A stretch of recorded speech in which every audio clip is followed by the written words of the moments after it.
true friend, a million good friends are no use to you. Avoid friendship, that's what advice he gave me.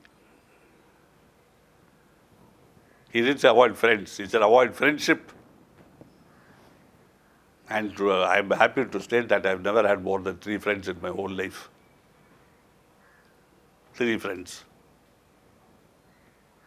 So you see, a guru does the service of a teacher. He is a friend when you are in utter need, the only friend. He is also your spiritual guide. He is the only one who will accompany you, not only through this life, but if you are devoted and have earned this, love for yourself, he takes you throughout existence, which means immortality. He is always, permanently, eternally with you. So this is the meaning of spirituality. And when people ask you, why do we need a guru? Why do we need a spiritual guide? Tell him the word guru is not important. Preceptors must understand this. Don't say master. That is repugnant in many contexts. He is a friend. If he is not a friend, he is nothing. And Babuji Maharaj said, how should we look upon a master or a guru? He said, accept him as a mother. Because mother is the only soul who loves you without any demands for herself. No physical demands, no material demands, no emotional demands, nothing. She loves you from birth to death and she will sacrifice herself for that.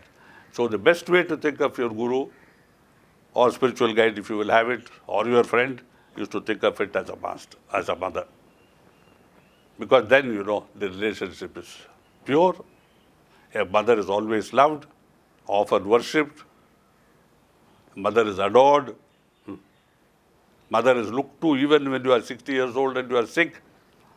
She is the only female on whose lap you can put your head with the certainty that she will brush your tears away and soothe you. So you see how culture is important, because a society which does not respect women does not respect the mother too. Ma mère. I hate my mother. Today if you go to France, all girls hate their mothers, all men hate their fathers. Almost without exception, I can say, from my experience of 25 years in Europe. One girl came to me in Ogeron, she was about 26. And for 10 years she had not seen her mother. She used all sorts of vulgarities when talking about her mother. I said, why? She said, oh, you don't know, Chari, what my life has been. She destroyed it. I said, don't have this hatred, because it will warp your being. It will corrode your heart. You will not have any peace of mind. And you will fall sick. She said, what should I do? She is dying of cancer. I said, go to her now. When? I said, today if possible. Go to her, hug her, and you French are always kissing people on 2 cheeks. Give her 27 kisses on each cheek. And she went, she was obedient. Somehow she overcame all her prejudices and hatred of her mother. She went. 7 months later, she came back to me, her face glowing. She said, Chariji, I have never had good advice like you gave me. If people had only told me earlier, we could have had so much happiness these last 15 years. I said, what happened when you went? She said, when I went and hugged her and kissed her, she wept, I wept, and everything seemed to be dissolved. I stayed with her till she died last week. And the day she died, it was as if there were flowers in the room. There was a sweet scent. And it seemed as if there was some music playing. And she died peacefully, with a smile on her lips. So you see, hatred corrupts us. Love ennobles everybody. Love is the only force which ennobles everything it touches, everybody into whose heart you pour it. And all animals respond to love, even if they are lions, tigers, bears.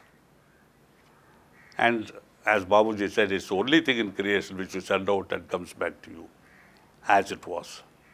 Because in nature, the law is whatever you send out comes back to you. You send out a boomerang, it comes back to you. You send out an arrow, it comes back to you from the hand of the enemy.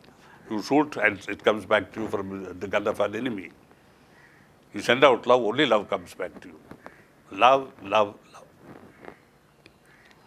And that was also one reason why he said, You can hurt anybody's feelings in this world, but never hurt the heart of your mother.